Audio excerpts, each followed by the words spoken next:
जय श्री कृष्णा। राधे राधे दोस्तों, स्वागत है आपका कल्पना तोमर वॉइस चैनल में। जल्दी करो साक्षी, पंडित जी तुम्हें नीचे बुला रहे हैं। कमरे में घुसते ही साक्षी की बहन रूपा ने तीखे स्वर में उससे कहा तो साक्षी की धड़कनें एक पल के लिए थम सी गईं। आज वह अपने पिता की जिद के आगे घुटने टेककर शादी के मंडप तक तो जा रही थी, लेकिन उसका मन एक अनकही बेचैनी से भरा हुआ था। अभी 2 हफ्ते भी नहीं बीते थे कि जब उसके सबसे प्यारे दोस्त रॉकी की मौत की खबर आई थी। वह राज अब भी राज ही था कि रॉकी ने आखिर ऐसा कदम क्यों उठाया था। आईने में खुद को निहारती साक्षी अभी यादों में खोई थी कि बहन रूपा की कर्कश आवाज ने उसे हकीकत में लापटका। शादी का हॉल मेहमानों से खचाखच भरा हुआ था। फूलों की खुशबू और शहनाइयों के बीच लाल जोड़े में सजी साक्षी किसी अप्सरा से कम नहीं लग रही थी। धीरे धीरे कदमों से चलती हुई वो मंडप तक पहुंची। उसने एक फीकी मुस्कान के साथ अपने होने वाले पति को देखा, जो उसे ही निहारते हुए मुस्कुरा रहा था।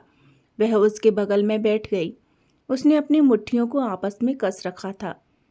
साक्षी की आंखों में वह चमक नहीं थी जो एक दुल्हन की आंखों में होनी चाहिए। बस एक सन्नाटा था। तभी पंडित जी की गंभीर आवाज गूंजी, दूल्हा दुल्हन फेरों के लिए खड़े हो जाएं। जैसे ही वे खड़े हुए, एक जोरदार धमाका हुआ। हॉल का भारी दरवाजा किसी ने बेरहमी से खोल दिया था। सन्नाटा ऐसा पसरा कि सुई गिरने की आवाज भी सुनाई दे जाए। तभी एक बुलंद और रौबदार आवाज हॉल में बिजली की तरह कौंधी, रुको, बंद करो ये शादी का ड्रामा। यह शादी नहीं हो सकती। वह वीर सिंघानिया खड़ा था, शहर का सबसे रसूखदार और सख्त मिजाज बिजनेसमैन। काले चश्मे के पीछे उसकी आंखों में नफरत का ज्वालामुखी दहक रहा था। वह लंबे लंबे कदम भरता हुआ मंडप पर चढ़ा और साक्षी के करीब जाकर एक कठोर मुस्कान के साथ बोला, शर्म नहीं आती तुम्हें? दूसरों की जिंदगी में जहर घोलकर अपनी खुशियां बटोरने चली हो। उसने साक्षी के हाथ को बेरहमी से कसकर पकड़ा, जैसे दर्द मैंने और मेरे परिवार ने सहा है, अब वही तड़प तुम्हें झेलनी होगी। साक्षी कुछ समझ पाती उससे पहले ही वीर ने उसकी कलाई को अपनी फौलादी हाथों से जकड़ लिया। छोड़ो मुझे, कौन हो तुम? साक्षी चीखी, पर वीर उसे घसीटते हुए बाहर ले गया। उसके पिता ने रोकने की कोशिश की, पुलिस की धमकी दी, पर वीर पर तो किसी भी बात का असर नहीं हुआ। कार एक पुराने मंदिर के सामने रुकी। वीर ने उसे बाहर खींचा। साक्षी की आंखों से आंसू बह रहे थे। वीर ने पंडित को आदेश दिया, पंडित जी, मंत्र पढ़ना शुरू कीजिए। साक्षी के पैरों तले से जमीन खिसक गई। ये क्या बदतमीजी है? मैं तुम्हें जानती तक नहीं। मगर वीर बहरा बन चुका था। उसने जबरदस्ती साक्षी का हाथ पकड़कर अग्नि के फेरे लगाना शुरू कर दिया। साक्षी की आंखों से आंसू निकल रहे थे, मगर वो मजबूर थी। उसके गुंडों ने साक्षी के परिवार वालों को पकड़ रखा था। जब उसने उसे मंगलसूत्र पहनाया और उसकी मांग में सिंदूर भरा, तो साक्षी को ऐसा लगा कि जैसे उसकी दुनिया उजड़ गई थी। मगर वीर के चेहरे पर एक विजयी हंसी थी। वह दहाड़ा, आज से तुम वीर सिंघानिया की पत्नी हुई हो। साक्षी घुटनों के बल बैठकर सिसकने लगी। जो लाल जोड़ा उसे सजाने के लिए था, अब उसे किसी लोहे की बेड़ी की तरह चुभ रहा था। वीर ने अपना चश्मा हटाया। उसकी आंखों में जीत के पीछे एक गहरा दर्द था। वह साक्षी के करीब झुका और बोला, तुम मुझे नहीं जानती, लेकिन बहुत जल्द जान जाओगी। अभी बस इतना जान लो कि मैं तुम्हारी बर्बादी का नया अध्याय हूँ। आज जो तड़प तुम्हारे चेहरे पर है, ठीक वैसी ही तड़प मेरे अपनों की आंखों में देखी है मैंने। मेरी माँ, जो आज तुम्हारी वजह से खामोश लाश बन चुकी है, उन आंसुओं का हिसाब तो तुम्हें देना ही होगा। वीर उसे अपनी आलीशान लेकिन ठंडी हवेली में ले आया और उसे कमरे में धकेल दिया और दरवाज़ा बंद कर दिया। रात का सन्नाटा डरावना था। साक्षी सुहागरात के बिस्तर पर सिमटी हुई बैठी थी। उसकी आंखों में आंसू थम नहीं रहे थे। उसे उस गुनाह की सज़ा मिलने वाली थी जो उसने की ही नहीं थी। वो तो वीर को जानती भी नहीं थी। उसे समझ नहीं आ रहा था कि उसे उसके साथ ही सब क्यों हो रहा है। अचानक दरवाज़ा खुला और वीर अंदर आया। शराब की गंध और उसकी आंखों की दरिंदगी साक्षी की रूह को कपा रही थी। वीर प्लीज मेरे करीब मत आइए, साक्षी कांपते हुए बोली। वीर ने एक कड़वी हंसी हंसी और झटके से उसकी साड़ी का पल्लू खींच लिया। उसने साक्षी के दोनों हाथ पकड़कर बिस्तर के सिराने से अपनी एक मुट्ठी में जकड़ लिए। क्यों? क्या तुम्हें लगा था कि मैं तुम्हें फूलों की सेज दूंगा? रॉकी भी तो ऐसे ही तड़पा होगा ना जब तुमने उसका दिल तोड़ा था। उसने साक्षी की गर्दन पर अपने दांत गड़ा दिए। साक्षी की चीख को वीर ने अपने हाथों से दबा दिया। वह रात प्यार की नहीं, वीर की नफरत की थी। उसने साक्षी के गहने इतनी बेरहमी से खींचे कि उसके शरीर पर नीले निशान पड़ गए। उसने साक्षी की मासूमियत को अपने पैरों तले से कुचल दिया। जब सुबह हुई, साक्षी फर्श पर पड़ी थी और उसका लाल जोड़ा तार तार हो चुका था। उसने अपनी हथेलियों से चेहरा ढक लिया और रोते हुए बोली, भगवान, मुझे किस गुनाह की सजा दे रहे हो? मैंने जो किया भी नहीं है। कौन है यह इंसान? क्या मैं इस सुनहरे पिंजरे से कभी आज़ाद हो पाऊंगी? साक्षी की सिसकियां धीरे धीरे थम गई थी। रोते रोते वह कब फर्श पर सो गई उसे पता ही नहीं चला। वीर कमरे से बाहर निकलकर रेलिंग पकड़कर खड़ा हो गया। उसके हाथ में जलती हुई सिगरेट थी, पर आग उसके सीने में थी। वह खुद से नफरत कर रहा था। उसने कभी सपने में भी नहीं सोचा था कि उसे अपने परिवार और भाई के लिए इस कदर गिरना होगा। मगर कहीं ना कहीं सुकून भी था कि जिसने उसके परिवार को दुख दर्द दिया था, उसने आज उसका भी चैन छीन लिया था। जिस रूप पर उसे गुमान था, उसे कुचल दिया था। उसके घमंड को अब वो भी जिंदगी भर उसी दर्द में जिएगी। उसने अपने पैरों से सिगरेट को कुचल डाला, जैसे साक्षी का अस्तित्व कुचल दिया था। वह अंदर गया। साक्षी फर्श पर ठंड से कांप रही थी। उसने अपने घुटनों को सीने से सटा रखा था। उसके कांपते हाथों के बीच एक तस्वीर दबी हुई थी, वह तस्वीर जो उसे फर्श पर गिरी मिली थी। ये तस्वीर यहाँ। उसके मन में सवाल उठा। तभी कमरे का भारी दरवाजा एक झटके से खुला। वीर सिंघानिया अंदर दाखिल हुआ। उसकी शेरवानी उतर चुकी थी और काली शर्ट के ऊपर के बटन खुले हुए थे। उसकी नज़र फर्श पर लेटी साक्षी पर पड़ी। वह इतनी मासूम लग रही थी कि एक पल के लिए वीर के कदम ठिठक गए। उसके मन में एक बिजली सी कौंधी। क्या यह चेहरा वाकई कातिल हो सकता है? साक्षी सो चुकी थी। उसके आंसू उसके चेहरे पर सूख चुके थे। उसके दूधिया गोरे रंग के उभरते हुए गाल ठंड से सुर्ख हो चुके थे। लेकिन तभी वीर की नज़र साक्षी के हाथों में दबी तस्वीर पर पड़ी। वह रॉकी की तस्वीर थी। एक पल में वीर की आंखों में ज्वालामुखी फटा। उसने झपट कर साक्षी के हाथ से वह तस्वीर छीन ली। साक्षी घबरा कर उठकर बैठ गई। वह पहले ठंड से और अब वीर के खौफ से कांपने लगी। तुम्हारी हिम्मत कैसे हुई इसे छूने की? वीर की आवाज़ कमरे की दीवारों से टकराकर गूंजी। साक्षी ने डर के मारे अपनी आंखें बंद कर लीं। वीर, मैं तो बस। साक्षी की आवाज़ डर के मारे गले में ही फंस गई। वीर ने उसे झटके से बाहों से पकड़ा और अपनी ओर खींचा।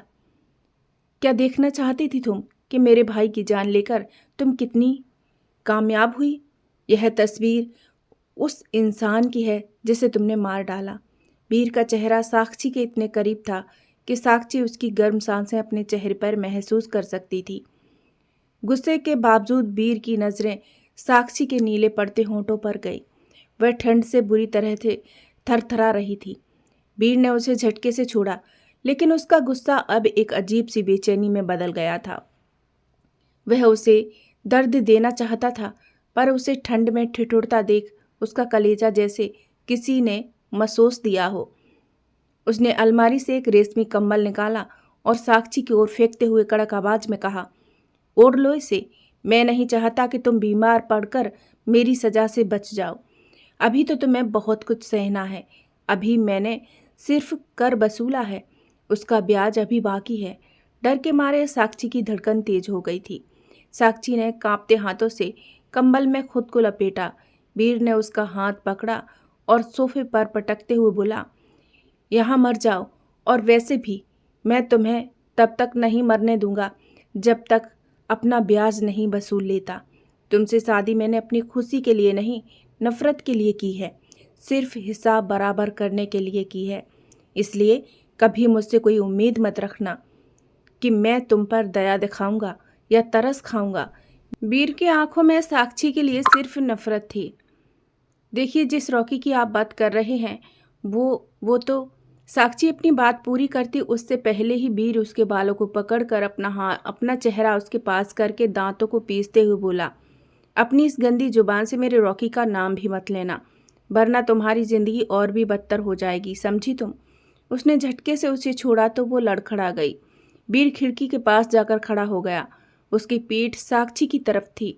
वह खुद से नफरत कर रहा था कि उसे इस लड़की को अपने सामने देखना पड़ रहा था। उसका बस चलता तो वो अभी उसे इसी वक्त रॉकी के पास भेज देता, मगर वो ऐसा काम नहीं कर सकता था। करना चाहता था जिससे उसकी माँ बेसहारा हो जाए। उसने अपनी मुट्ठियों को भींचा और अपना गुस्सा कंट्रोल किया। जाओ और सोफे पर जाकर सो जाओ, उसने बिना मोड़े ही कहा। अगली बार अगर मेरे भाई की किसी भी चीज़ को हाथ लगाया तो भूल जाऊंगा कि तुम एक औरत हो। वीर कमरे से बाहर निकल गया, लेकिन बाहर जाते समय उसने कमरे का हीटर चुपके से ऑन कर दिया ताकि साक्षी को रात भर ठंड न लगे। मगर जब थोड़ी देर में साक्षी को हीटर की गर्माहट जैसे जैसे कमरे में फैलने लगी, साक्षी के शरीर की जकड़न तो कम हुई, लेकिन उसके दिमाग की उलझनें और बढ़ गईं। उसने खुद को कंबल में और कसकर लपेट लिया। आखिर यह इंसान चाहता क्या है? अभी तो भेड़िए की तरह मुझे नोच रहा था और अब हमदर्दी। यह मेरा दुश्मन है या हमदर्द? साक्षी की आंखों के सामने बार बार वीर का वो चेहरा घूम रहा था जो गुस्से में तमतमाया हुआ था। मगर यह रॉकी को अपना भाई क्यों कह रहा था? क्या वीर और रॉकी भाई थे? वह खुद से ही फुसफुसा रही थी। उसे याद आया कि रॉकी अक्सर अपने बड़े भाई के बारे में बात करता था, एक ऐसा भाई जो उसके लिए उसकी पूरी दुनिया था। उधर दूसरे कमरे में वीर अंधेरे में बैठा वही सिगरेट का धुआं उड़ा रहा था। उसकी आंखें बंद थीं और दिमाग 6 महीने पुरानी उस आखिरी बातचीत में अटका था। लंदन की सर्द रातों में जब वीर अपना बिजनेस साम्राज्य खड़ा कर रहा था, तब रॉकी का फ़ोन आया था। रॉकी की आवाज़ में जो खनक थी वह वीर ने अब पहले कभी नहीं सुनी थी। भाई, आई एम सो हैप्पी, मैं आज बहुत खुश हूँ, रॉकी लगभग चिल्ला रहा था। वीर ने हंसते हुए फाइलें एक तरफ रखी थी। अच्छा, जरा मैं भी तो सुनूं अपने भाई की खुशी का कारण। कहीं तुझे किसी से प्यार तो नहीं? रॉकी ने शर्माते हुए जवाब दिया था। भाई, आपको कैसे पता? एक सुकून भरी मुस्कान थी। बिल्कुल भाई, आपसे ज़्यादा कौन समझ सकता है? मेरे भाई, दोस्त और पिता सब कुछ हो आप। भाई, मैं फ़ोन रखता हूँ, आज मैं उसे प्रपोज करने वाला हूँ। वीर ने उसे टोकते हुए पूछा था। अच्छा सुन, क्या वह भी तुझसे प्यार करती है? लेकिन रॉकी ने जवाब दिए बिना ही फ़ोन काट दिया था। वीर को लगा था कि शायद शर्मा गया है। उसने सोचा था कि अगली बार जब फ़ोन आएगा तो उस लड़की के बारे में ज़रूर पूछूंगा, लेकिन उसके बाद रॉकी का कोई फ़ोन नहीं आया। आया तो सिर्फ एक टेलीग्राम और एक रोता हुआ बॉडीगार्ड जिसने उसे खबर दी कि रॉकी अब इस दुनिया में नहीं है। वीर के दिमाग में उस मनहूस दिन की तस्वीर किसी फिल्म की तरह चल रही थी। जब वह लंदन से भागता हुआ घर पहुंचा तो हवेली लोगों से भरी हुई थी। सन्नाटा इतना गहरा था कि सांसों की आवाज़ भी भारी लग रही थी। उसके पिता पहले ही गुजर चुके थे, लेकिन उस दिन उसने अपनी माँ को भी खो दिया था। वह मरी नहीं थी, पर एक जिंदा लाश बन चुकी थी। रॉकी की बेजान देह के पास बैठी माँ की आंखों से एक आंसू तक नहीं गिर रहा था। उनकी पथराई हुई आंखें देखकर वीर का कलेजा फट गया। लोग उन्हें झकझोर रहे थे, रुलाने की कोशिश कर रहे थे ताकि उनका दुख बाहर निकल सके, पर वे टस से मस नहीं हुई। रॉकी का अंतिम संस्कार हुआ। चिता की अग्नि ठंडी हो गई, पर वीर के सीने में प्रतिशोध की आग दहक उठी। उस रात शमशान की राख को हाथ में लेकर उसने कसम खाई थी, रॉकी, जिसने भी तेरे साथ ये किया है मैं उसे खून के आंसू रुलाऊंगा। जिसकी वजह से माँ की यह हालत हुई है वो अपनी मौत की दुआ मांगेगा। तभी उसके दोस्त ने कंधे पर हाथ रखकर कहा, वीर घर चल, अब रॉकी लौट के नहीं आएगा, मगर आंटी को तेरी बहुत ज़रूरत है यार। रॉकी के कमरे से उसे साक्षी की तस्वीर मिली। एक दिन वीर माँ को हॉस्पिटल लेकर गया तो एक छोटे से लड़के ने उसके हाथ में एक लेटर थमा दिया था जिसमें लिखा था, तुम्हारे भाई का कातिल कोई और नहीं, उसकी प्रेमिका है। साथ में ये भी लिखा था कि आज उसकी शादी है। उसके घर का एड्रेस भी था। लेकिन लेटर को उसने अपने हाथों में मसल डाला। उसकी आंखों में खून उतर आया। हमारी दुनिया उजाड़कर खुद की दुनिया बसाने चली हो मिस साक्षी, लेकिन ऐसा मैं होने नहीं दूंगा।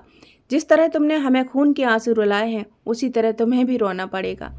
मगर उसे नहीं पता था कि जिसे वो गुनहगार समझकर उसकी दुनिया उजाड़ने जा रहा है वो मासूम है, वो बेगुनाह है। ये एक सोची समझी साजिश थी जिसमें एक मासूम की जिंदगी दांव पर लगने वाली थी। वीर अपनी माँ को अस्पताल में एडमिट करवाया और खुद चल पड़ा उसे तबाह करने जिसका कोई कसूर ही नहीं था। जल्दी करो साक्षी, पंडित जी तुम्हें नीचे बुला रहे हैं। कमरे में घुसते ही रूपा ने तीखे स्वर में कहा। साक्षी की धड़कनें एक पल के लिए थम सी गईं। आज वह अपने पिता की जिद के आगे घुटने टेककर शादी के मंडप तक तो जा रही थी, लेकिन उसका मन एक अनकही बेचैनी से भरा हुआ था। अभी 2 हफ्ते भी नहीं बीते थे जब उसके सबसे प्यारे दोस्त रॉकी की मौत की खबर आई थी। वह राज अब भी राज ही था कि रॉकी ने ऐसा क्यों किया। आईने में खुद को निहारती साक्षी अभी यादों में खोई ही थी कि बहन रूपा की कर्कश आवाज ने उसे हकीकत में लापटका। शादी का हॉल मेहमानों से खचाखच भरा हुआ था। फूलों की खुशबू और शहनाइयों के बीच लाल जोड़े में सजी साक्षी किसी अप्सरा से कम नहीं लग रही थी।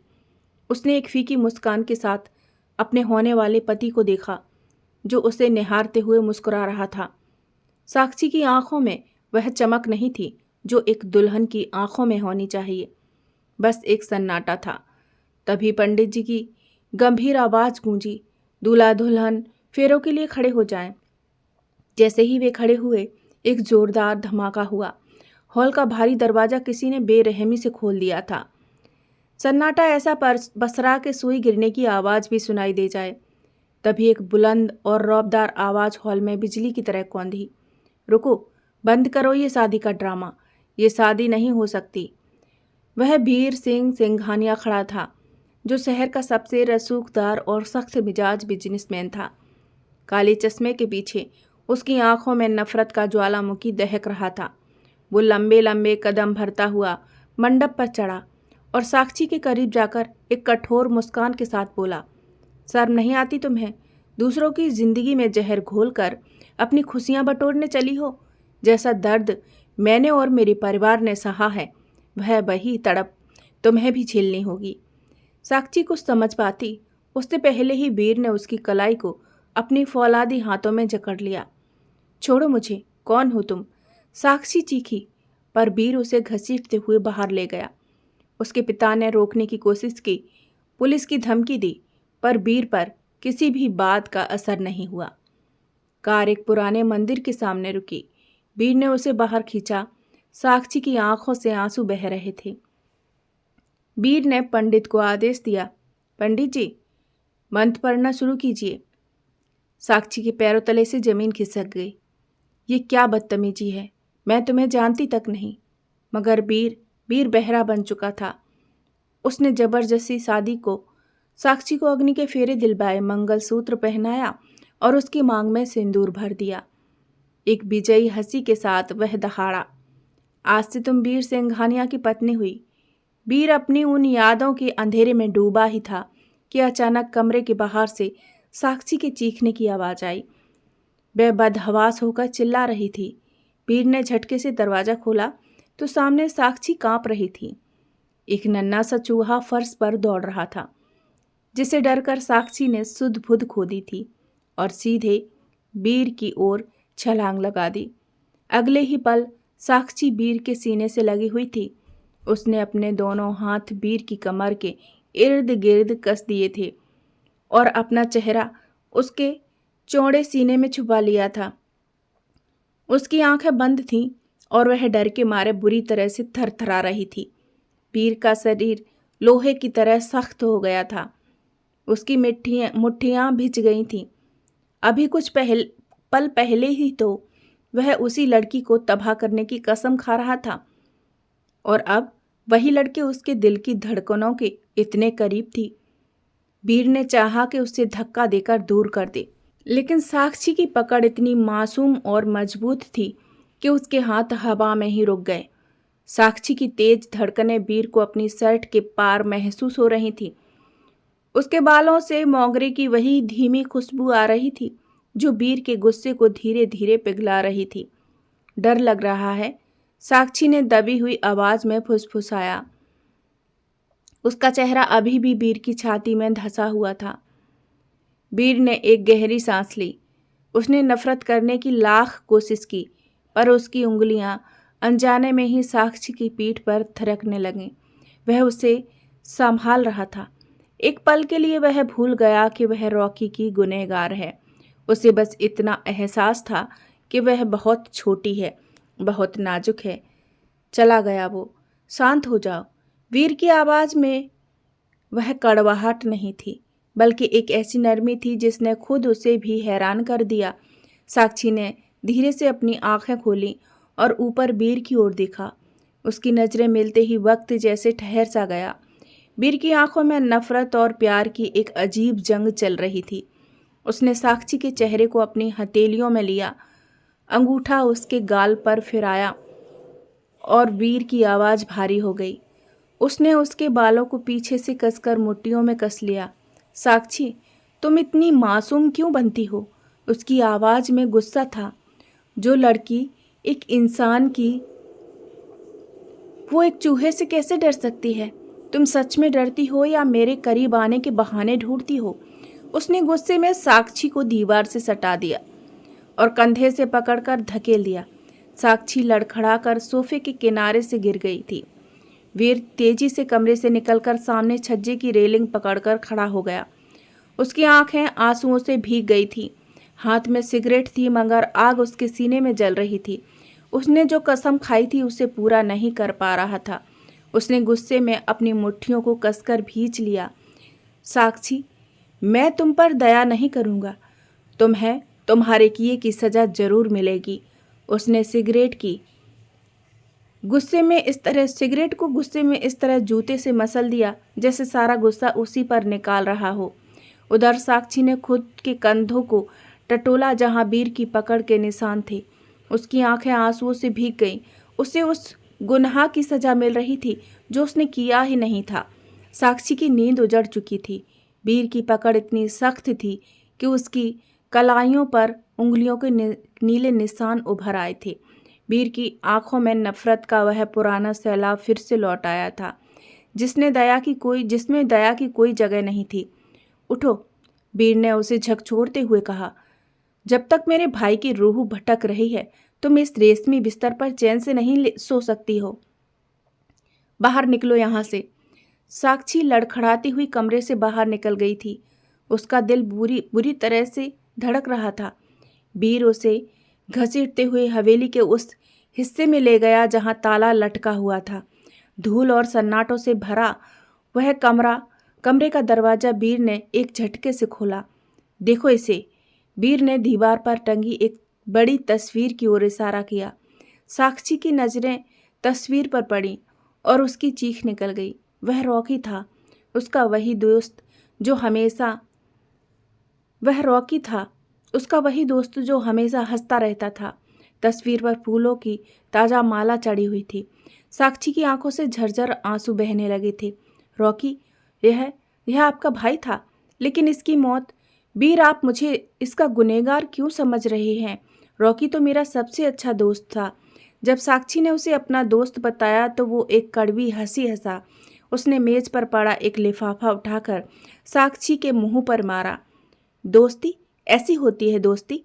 रॉकी ने मरने से पहले मुझे फ़ोन किया था। वह खुश था। वह तुम्हें प्रपोज करने वाला था, लेकिन उस रात उसके पास से एक सुसाइड नोट और तुम्हारी वो फोटो मिली जिसे उसने मुझे भेजने की बात की थी। तुमने उसका दिल तोड़ा, तुमने उसे अपमानित किया और तुमने उसे उन गोलियों को खाने पर मजबूर किया। साक्षी के पैरों तले से जमीन खिसक गई। उसे वो दिन याद आने लगा जब रॉकी अक्सर उससे कुछ कहना चाहता था पर कह नहीं पाता था। उसे रीमा की वो अजीब हरकतें भी याद आईं। नहीं वीर, यह झूठ है, साक्षी ने चिल्लाकर कहा। मुझे तो पता भी नहीं था कि रॉकी मुझसे प्यार करता है। मैंने कभी उसे प्रपोज करते नहीं देखा। उस रात तो मेरा फ़ोन गुम हो गया था। मुझे लगा था कि रॉकी ने अपनी मर्जी से जान दी है, लेकिन आप कह रहे हैं कि मेरे नाम का सुसाइड नोट मिला था। वीर ने उसकी गर्दन के पास हाथ टिकाकर उसे दीवार से सटा दिया। झूठ बोलना बंद करो। वह फोटो, वह नफरत भरे मैसेज जो रॉकी के फ़ोन पर तुम्हारे नंबर से आए थे, सब चीख चीख कर कह रहे हैं कि कातिल तुम हो। तुमने मेरे भाई के जज्बातों का कत्ल किया है। साक्षी को अब समझ आ रहा था कि यह कितनी बड़ी साजिश का शिकार हुई थी। किसी ने उसकी और रॉकी की दोस्ती का इस्तेमाल किया था। वह वीर की आंखों के छिपे उस अतः दर्द को देख पा रही थी जो अब नफरत बनकर उसे जला रहा था। वीर, अगर मैंने रॉकी को मारा होता तो मैं आज आपकी आंखों में आंखें डालकर यह नहीं कह पाती कि मैं बेगुनाह हूँ। साक्षी की आवाज़ में एक दृढ़ता थी। किसी ने मेरा फ़ोन इस्तेमाल किया था, किसी ने रॉकी को वो मैसेज भेजे थे। क्या आपने कभी यह जानने की कोशिश की कि उस रात कॉलेज के गार्डन में मेरे अलावा और कौन मौजूद था? वीर का हाथ थोड़ा ढीला पड़ा। साक्षी की बातों में एक ऐसी सच्चाई थी जो उसके सालों के यकीन को हिला रही थी, लेकिन वह हार मानने को तैयार नहीं था। सफाई मत दो, वीर ने भारी आवाज में कहा, मगर उसकी नज़रों में एक उलझन थी। अगर तुम बेगुनाह हो तो साबित करो, वरना मेरे लिए तुम वही रहोगी, गुनहगार, वो औरत जिसने मेरा हंसता खेलता घर उजाड़ दिया था। साक्षी ने अपने आंसू पोंछे और मैं साबित करूंगी। रॉकी मेरा भी उतना ही अपना था। अगर उसकी मौत की वजह मैं हूं तो मैं खुद को ख़त्म कर लूँगी, लेकिन अगर कोई और है तो उसे ढूंढने में आप मेरी मदद करेंगे। वीर की आंखों में एक पल के लिए संदेह की लकीरें उभरी, लेकिन उसने तुरंत अपना दिल सख्त कर लिया। साबित करोगी? ठीक है। यह रही रॉकी की अलमारी जो उसके जाने के बाद से आज तक किसी ने नहीं खोली। अगर तुम्हारे पास सचमुच कोई दलील है तो ढूंढो जिसमें अपना सच। वीर कमरे से बाहर निकल गया और दरवाज़ा बाहर से बंद कर दिया। साक्षी उस अंधेरे और धूल भरे कमरे में अकेली थी। उसने कांपते हाथों से रॉकी की अलमारी खोली। वहाँ उसकी पुरानी किताबें, कॉलेज की आईडी और कुछ सूखे हुए गुलाब थे। साक्षी की आंखों से आंसू थम नहीं रहे थे। साक्षी एक एक सामान को गौर से देख रही थी। तभी उसकी नज़र अलमारी में सबसे नीचे हिस्से में दबे एक पुराने टूटे हुए मोबाइल फ़ोन पर पड़ी। यह रॉकी का दूसरा फ़ोन था, जिसके बारे में वीर को भी शायद पता नहीं था। साक्षी ने उसे ऑन करने की कोशिश की, पर वह डिस्चार्ज था। उसे वहीं मेज पर एक पुराना चार्जर मिला। जैसे ही फ़ोन ऑन हुआ, साक्षी के हाथ कांपने लगे। उसने मैसेज इनबॉक्स खोला।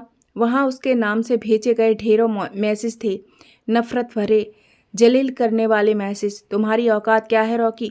मेरे पीछे आना बंद करो, मैं तुमसे नफ़रत करती हूँ। मर क्यों नहीं जाते तुम? साक्षी का सिर चकराने लगा। उसने गौर किया कि ये मैसेज उस समय भेजे गए थे जब वह कॉलेज की लाइब्रेरी में अपनी सहेली रीमा के साथ थी।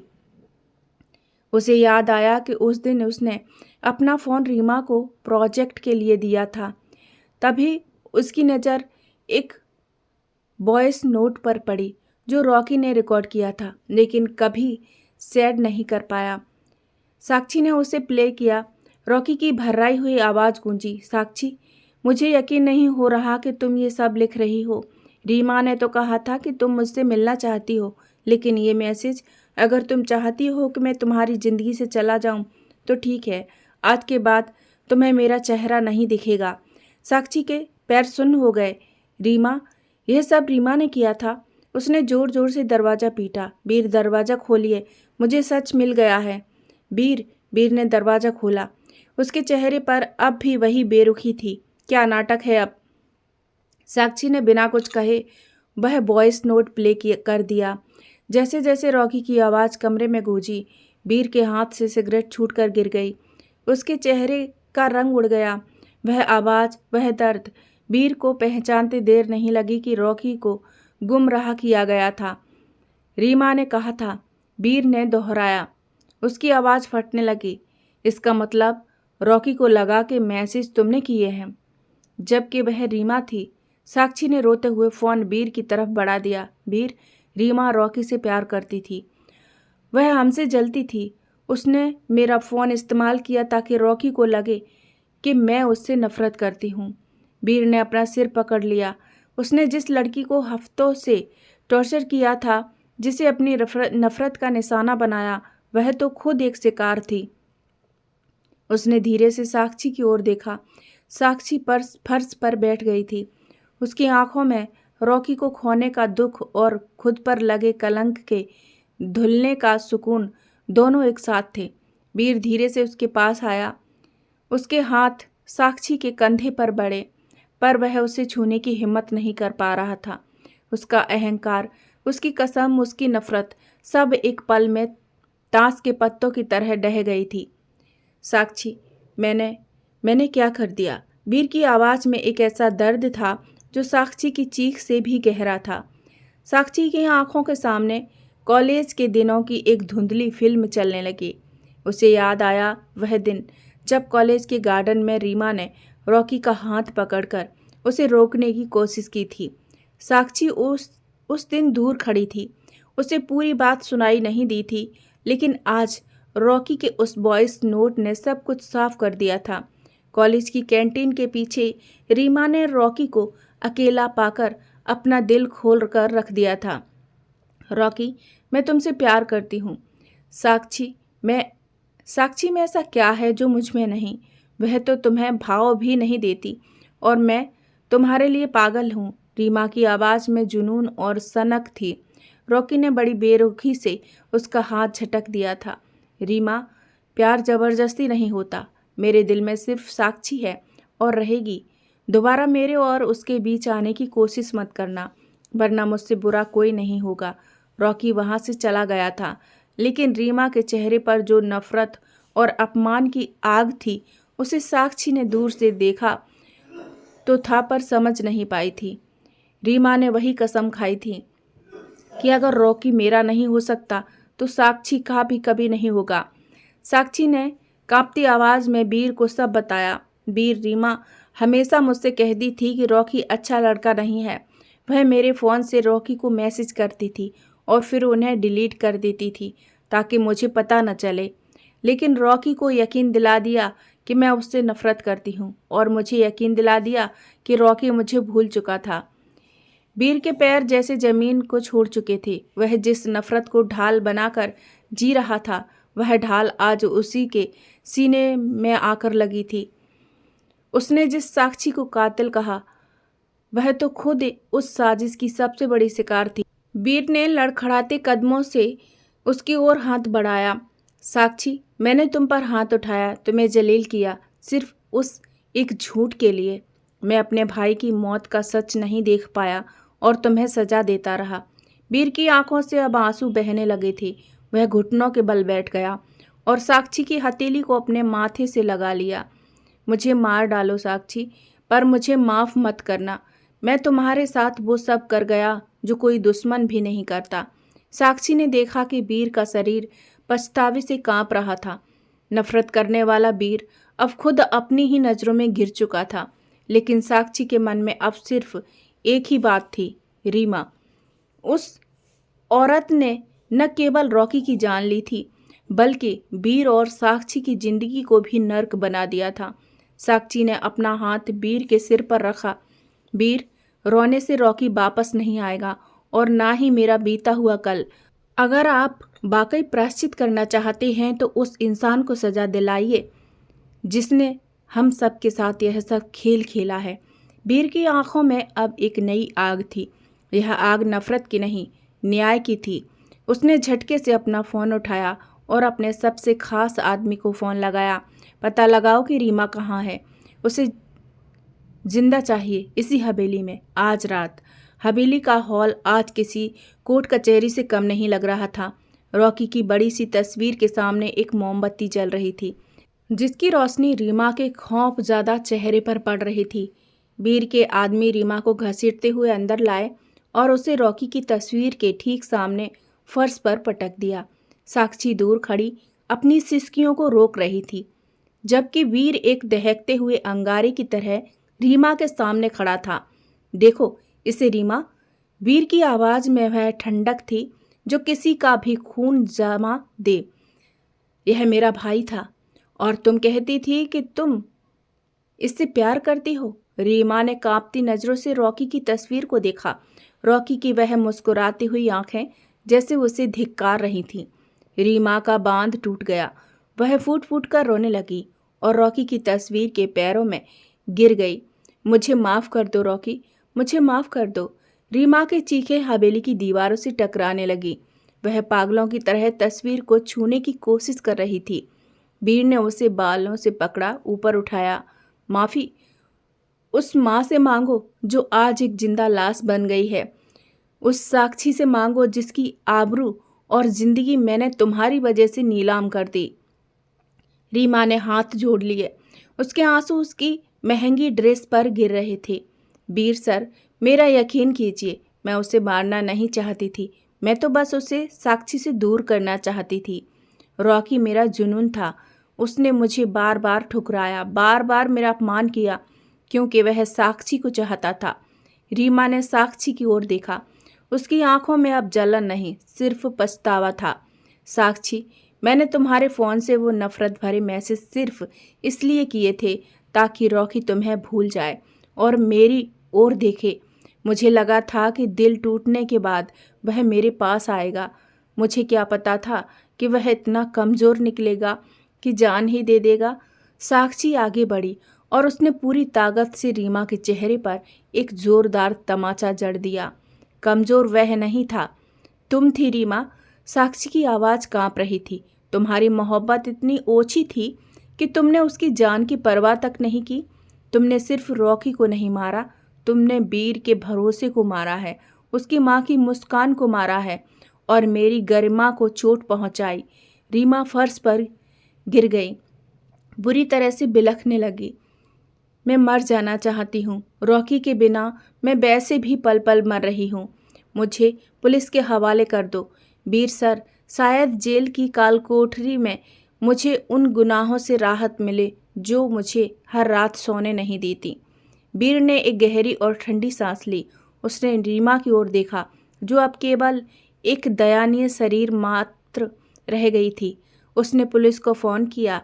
जब पुलिस रीमा को ले जा रही थी तो उसने एक बार मुड़कर रॉकी की तस्वीर को देखा और बुदबुदाई, रॉकी, मैं आ रही हूँ तुम्हारे पास। हॉल में अब सन्नाटा था। वीर धीरे से साक्षी की ओर मुड़ा। साक्षी के चेहरे पर अब भी आंसू थे, पर वे आंसू अब डर के नहीं, बल्कि एक भारी बोझ के उतर जाने के थे। वीर ने साक्षी के सामने हाथ फैलाए, लेकिन इस बार उसमें कोई ज़बरदस्ती नहीं। साक्षी, क्या तुम कभी उस इंसान को माफ़ कर पाओगे जिसने सच जाने बिना तुम्हें नर्क में धकेल दिया? वीर की आवाज़ में एक ऐसी तड़प थी जो साक्षी ने पहले कभी नहीं सुनी थी। साक्षी ने वीर की आंखों में देखा। वहाँ पछतावे का समंदर था। वह धीरे धीरे वीर की ओर बढ़ी और अपना सिर उसके सीने पर रख दिया। वीर ने उसे कसकर अपनी बाहों में भर लिया। रॉकी की तस्वीर के सामने दो टूटे हुए दिल अब एक दूसरे के जख्म भरने की कोशिश कर रहे थे। दोस्तों, कैसी लगी आज की कहानी कमेंट में ज़रूर बताइएगा। पसंद आई हो तो वीडियो को एक लाइक ज़रूर करें और चैनल को सब्सक्राइब ज़रूर करें। कहानी सुनने और अपने प्यारे प्यारे कमेंट ज़रूर भेजें। हमारे चैनल के लिए आपका प्यार देखकर बहुत अच्छा लगता है। कहानी लिखने के लिए मोटिवेशन मिलता है। अपना प्यार यूं ही बनाए रखें।